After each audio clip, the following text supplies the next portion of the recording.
भोकरदन तालुक्यातील कुंभारी येथील रमाई नगरात तथागत गौतम बुद्ध मूर्ती प्रतिष्ठापना नालंदा बुद्धविहार सोहळ्यानिमित्त बौद्ध धर्म परिषदेचे आयोजन दिनांक 25 एप्रिल 2026 शनिवारी रोजी करण्यात आले। तत्पूर्वी नालंदा बुद्ध विहाराचे उद्घाटन तथागत गौतम बुद्ध मूर्तीची उपस्थित भिक्खू संघाच्या वतीने विधिवत पूजन करून प्रतिष्ठापना करण्यात आली। त्यानंतर गौतम बुद्ध यांच्या मूर्तीस पुष्प वाहून सामूहिक त्रिशरण पंचशील वंदना घेऊन अभिवादन करून अखिल भारतीय बौद्ध धम्म परिषदेला सुरुवात करण्यात आली। यावेळी बौद्ध उपासक उपासिकांना उपस्थित भिक्खू संघाने धम्मदेसना दिली। दरम्यान या बुद्ध विहाराची निर्मिती आणि गौतम बुद्ध मूर्तीची प्रतिष्ठापना करण्याचा मानस येथील ज्येष्ठ महिला उपासिका लीलाबाई फकीरबा साळवे, बिजलाबाई कडुबा दाभाडे, निर्मला अशोक साळवे, मथुराबाई बाबूराव साळवे,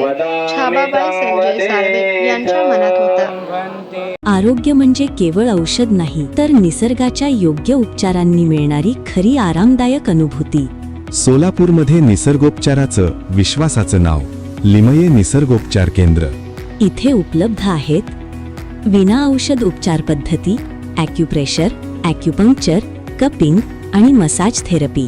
सर्व प्रकारच्या आजारांवर निसर्गाच्या माध्यमातून